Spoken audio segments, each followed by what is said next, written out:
تھا، تم یہ کہتے ہو حقیقت یہ نہیں ہے، تم یہ کہتے ہو حقیقت یہ نہیں ہے، تم یہ تانا دیتے ہو حقیقت یہ نہیں ہے، تم یہ اعتراض کرتے ہو حقیقت یہ نہیں ہے۔ لیکن جب میرے مصطفیٰ کا معاملہ آیا، میرے مصطفیٰ کا وقت آیا، اللہ رب العزت نے ضابطے اور اصول تبدیل کر کے رکھ دیے۔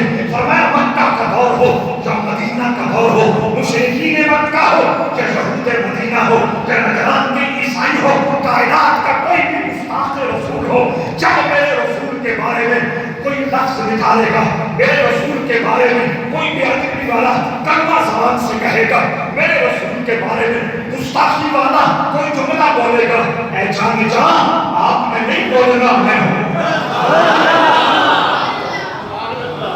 اللہ سمجھ آ رہی ہے آپ؟ یہ سارا اہتمام کیوں ہے؟ لوگوں نے کہا حضور کے بیٹے تھے فوت ہو گئے، اب بیٹا کوئی نہیں رہا۔ جب بیٹا کوئی نہیں رہا، یہ بھی چند مہینوں کے بعد، چند سالوں کے بعد دنیا سے رخصت ہو جائیں گے، کون ان کا نام لے گا؟ کون ان کا قرآن آگے پہنچائے گا؟ کون ان کے دین کا ہوکا لے کے نگر نگر، کوچہ کوچہ، بستی بستی، شہر شہر، ملک ملک جائے گا؟ کون ان کا نام لینے والا ہوگا؟ بس آرام سے بیٹھ جائے، یہ ختم ہو جائیں گے، رخصت ہو جائیں گے، ان کی وفات ہو جائے گی، ان کا سارا مشن ہی ختم ہو جائے گا۔ اللہ نے فرمایا تم نے جواب نہیں دینا، اس کا جواب میں اپنی شان سے دوں گا۔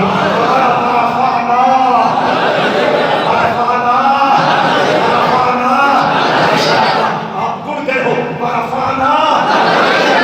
فرمایا یہ سمجھتے ہیں کہ تیرے ذکر کے لیے ناخوان ہونے چاہیے، تیرے ذکر کے لیے نقیب ہونے چاہیے، تیرے ذکر کے لیے بے مثل خطیب ہونے چاہیے، تیرے ذکر کے لیے بہترین مقرر ہونے چاہیے، تیرے ذکر کے لیے قلم ہونا چاہیے، تیرے ذکر کے لیے کتاب ہونی چاہیے، تیرے ذکر کے لیے یہ مجالس اور محافل کا اہتمام ہونا چاہیے۔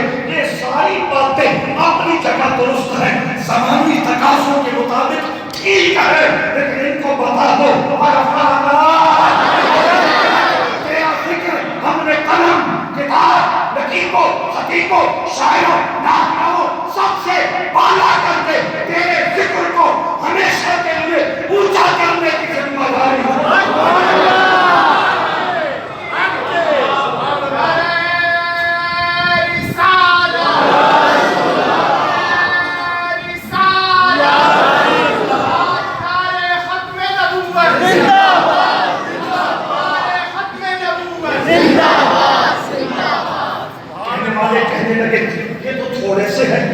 صحت بھی ان کی کمزور ہے، ہتھیار بھی ان کے پاس کم ہے، سواریاں بھی ان کے پاس انگلیوں پہ گنی جا سکتی ہیں، انہوں نے ہمارا کیا مقابلہ کرنا ہے؟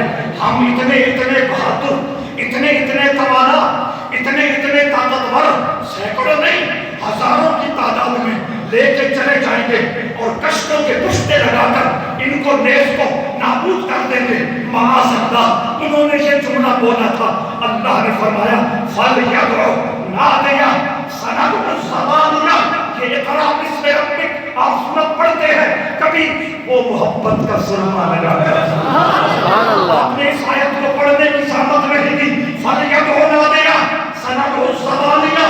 اللہ ان چار لفظوں میں ان کے خیالات کا، ان کے احساسات کا اور ان کے بکواسات کا جواب دیتے ہوئے ارشاد فرماتا ہے کہ زیادہ سے زیادہ امیہ بن خلف کو لائیں گے، یہ زیادہ سے زیادہ ابو جہل کو لائیں گے، یہ زیادہ سے زیادہ ابو لہب کو لائیں گے، یہ زیادہ سے زیادہ مرحب کو لائیں گے۔ کس کو لائیں گے؟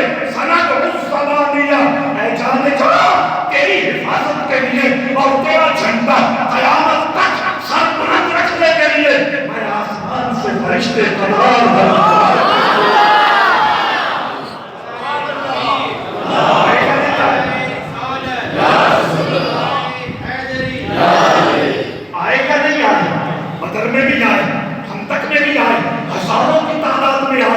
جس طرح صحابہ کے کپڑوں پر گرد و غبار تھا، جس طرح ان کے بال گرد و غبار سے اٹے ہوئے تھے، وہ فرشتے تھے اس زمینی مٹی سے اٹے ہوئے تھے، اور صحابہ کے دوش بدوش، صحابہ کے کندھوں کے ساتھ کندھا ملا کر میرے رسول کی حفاظت کے لیے اپنا سب کچھ نثار کرنے کے لیے تیار ہے۔ آپ کو سمجھ آ رہی ہے کہ مقام مصطفیٰ اللہ ہمارے دماغوں میں بٹھانا چاہتا ہے۔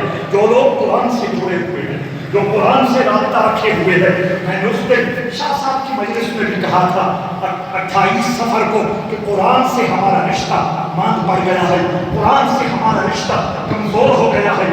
دوسرے لوگوں نے زبانی کلامی قرآن سے اپنا رشتہ زیادہ شو کرنا شروع کر دیا ہے۔ وہ آیتیں جن میں رسول انور صلی اللہ علیہ وآلہ وسلم کی بے کام عظمت اور بے پایہ شان کا بیان ہوتا ہے، وہاں سے آنکھیں بند کر کے گزر جاتے ہیں حضرات اسی مکان۔ اور جن آیتوں میں چھوٹے موٹے شرعی مسائل ہوتے ہیں ان پہ 10 صفحے لکھ دیتے ہیں۔ میں بڑے ذمہ داری کے ساتھ کہہ رہا ہوں، یہاں سے اٹھ کر یا صبح کسی لائبریری میں جا کر تفہیم القرآن جو مولانا مودودی کی تفسیر ہے، ایک ماحول میں بڑا اس کا ہوگا ہے، بڑا اس کا شور ہے، بڑا اس کا نام دیا جاتا ہے۔ اردو ادب میں ایسی کوئی تفسیر نہیں ہے، میں اس طرف نہیں جانا چاہتا، صرف یہ اشارہ دے دوں گا اس کا ادب بھی سامنے رکھو اور میرے بڑے مصطفیٰ کے عاشق کا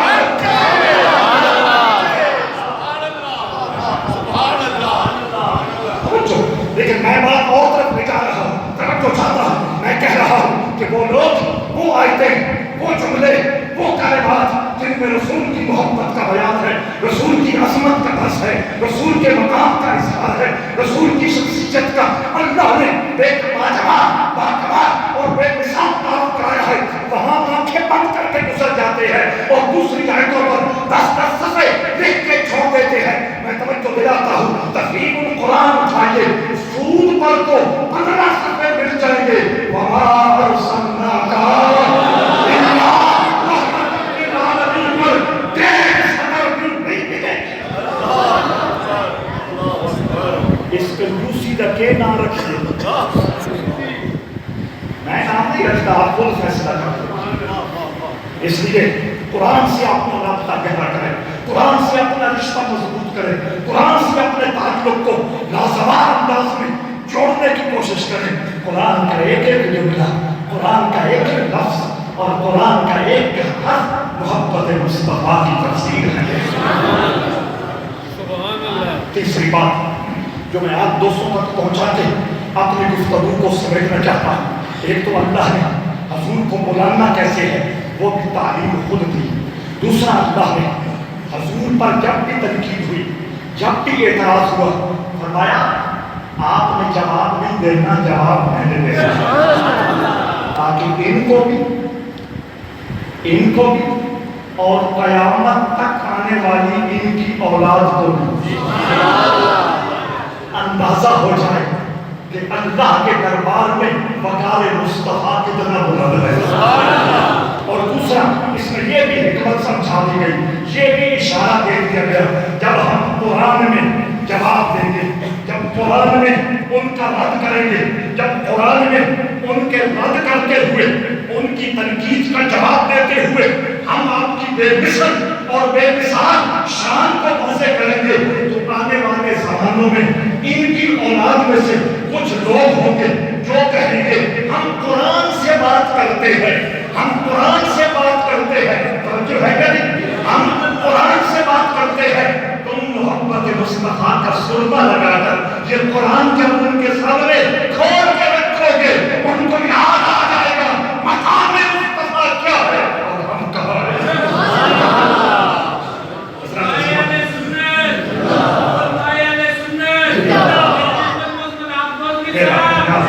نبی رحمت صلی اللہ تعالیٰ علیہ وسلم کا مقام، حضور کی شان اور حضور کا مرتبہ، جس طرح اللہ رب العزت نے اس کی حساسیت کو سامنے رکھتے ہوئے مختلف طریقوں کے ساتھ، مختلف اسلوب کے ساتھ اور مختلف لب و لہجے کے ساتھ قرآن میں واضح کیا، میرے رسول نے بھی اس کی مکمل طور پر ڈیوٹی دی۔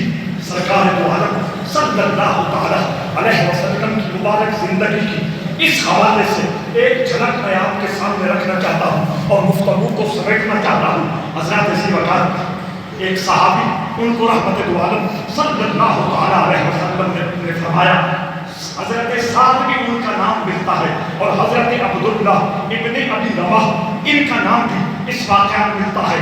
یہ بھی ہو سکتا ہے کہ 2 مرتبہ یہ واقعہ پیش آیا ہے، لیکن دونوں نام حدیثوں میں موجود ہیں۔ مثلا میں کہتا ہوں حضرت سعد کو میرے مصطفیٰ نے فرمایا، سعد آج میں نے سنا ہے کہ فلاں علاقے میں، مثلا یہ کوٹ مومن ہے، کوٹ مومن سے 10 کلومیٹر 12 کلومیٹر کوئی چھوٹا سا گاؤں ہے، کوئی چھوٹی سی بستی ہے۔ حضور نے سنا کہ مدینہ شریف سے کچھ فاصلے پر ایک گاؤں میں، ایک بستی میں کوئی شرارت ہو رہی ہے، دین اسلام کے بارے میں کوئی پروپیگنڈا کیا جا رہا ہے، دین اسلام کے بارے میں کوئی سازش کی جا رہی ہے۔ حضرت سعد کو حضور نے بلایا، فرمایا اتنے فوجی ساتھ لے کر، اتنے صحابہ ساتھ لے کر اس بستی میں چلے جاؤ، اس گاؤں میں چلے جاؤ، اور وہاں سازش کا پتہ چلا ہے اس کو بتا کے آؤ، اس کو ختم کر کے آؤ۔ حضرت سعد نے کہا یا رسول اللہ، لبیک، میں حاضر ہوں، میں جانتا ہوں۔ حضور تشریف لے گئے، توجہ چاہتا ہوں، اس دن جمعہ کا دن تھا، جمعہ کا دن تھا۔ حضرت سعد کا دن، حضرت سعد کے ذہن میں یہ خیال آیا، جمعہ کا دن ہے، توجہ بہت توجہ، جمعہ کا دن ہے، حضور کے پیچھے جمعہ، حضور کے پیچھے جمعہ۔ پھر خیال آیا حکم بھی تو ہے نا، اس کو بھی بچا رہا ہے۔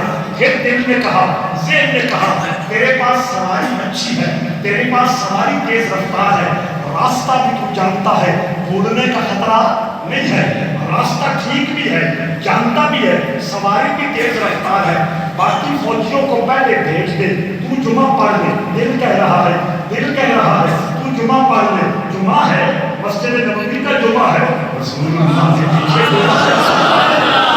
بڑی سعادتیں تھی نا، بڑی سعادتیں تھی نا، توجہ چاہتا ہوں، ادھر پڑھ لے۔ تو جب جمعہ کی نماز ختم ہو جائے گی، تو سواری کو بیڑی مارے گا، اور بھگاتے ہوئے تو نے وہاں مثلا میٹ سے پہلے وہ حلال پور نہیں، وہ گلہ پور میں جانا ہے، تو تو نہر تک تو ان کے ساتھ شامل ہو جائے گا۔ بس اتنی سی بات ہے، نماز بھی ہو جائے گی، جمعہ بھی ہو جائے گا، اور ان کی ساتھ رفاقت اور ان کا ساتھی بننا وہ شرف بھی مل جائے گا۔ ان کو بھیج دیا، باقی فوجیوں کو بھیج دیا، خود جمعے کے لیے مسجد میں آ گئے۔ شاہ صاحب جس طرح ممبر پہ بیٹھے ہوتے ہیں، رحمت عالم صلی اللہ تعالی علیہ وآلہ وسلم ممبر پہ جلوہ گر ہے۔ حضرت سعد مسجد میں داخل ہوئے۔ اب سعد بھی جانتے ہیں مجھے بھیجا گیا تھا، حضور بھی جانتے ہیں میں نے بھیجا ہے۔ حضور نے کوئی لمبی بات نہیں کی، صرف بات روک کے فرمایا، سعد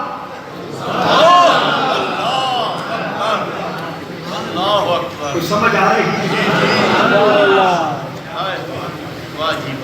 اور ویسے حضور کو لمبی باتیں کرنے کی ضرورت بھی نہیں ہے، اللہ نے ان کی نظر میں وہ تاثیر رکھی، وہ کمال۔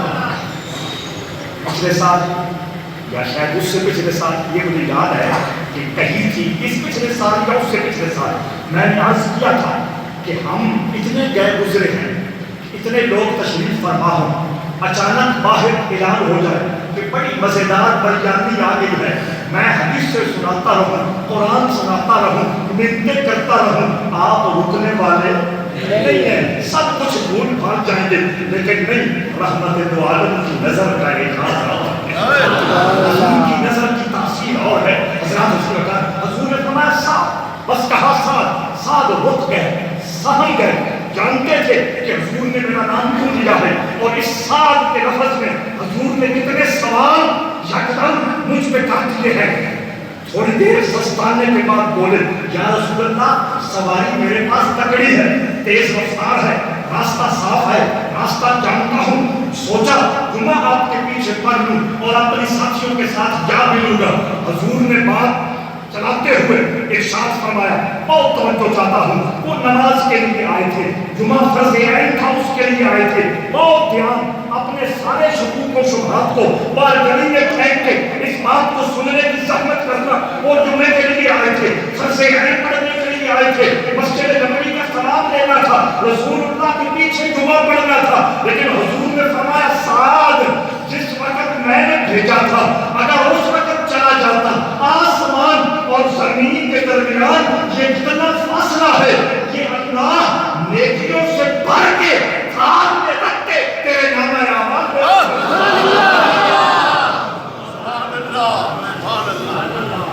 تربیت کر رہے ہیں یا نہیں؟ نبی جی خود تربیت کر رہے ہیں کہ ایک طرف میرا فرمان ہے، ایک طرف خدا کا فرض ہے، ایک طرف میرے لبوں سے نکلے ہوئے بابرکت کلمات ہے، اور ایک طرف مسجد نبوی کا ثواب ہے، ایک طرف میری زبان سے نکلا ہوا ارشاد ہے، اور ایک طرف مسجد نبوی کی باجماعت نماز ہے۔ فرمایا سب چیزیں بعد میں ہے، سب سے پہلے لبوں سے نکلا ہوا فرمان۔ اب فیصلہ ہو گیا کہ نہیں ہو گیا کہ رسول محتشم نے خود یہ بات طے فرما دی کہ اصل ایمان میرے رسول کا پیار ہے، اصل ایمان میرے رسول کی محبت ہے، اصل ایمان میرے رسول کی دیوانگی ہے، اصل ایمان میرے رسول کا عشق ہے۔ وہ جس کے سینے میں جتنا بڑھتا چلا جائے گا اللہ کے دربار میں وہ اتنا صاحب ایمان ہوتا جائے گا۔ بس انہی گزارشات پر اپنی گفتگو سمیٹ رہا ہوں۔ وہ اقبال نے بڑا خوبصورت میسج دیا تھا کہ محمد سے وفا تمہیں،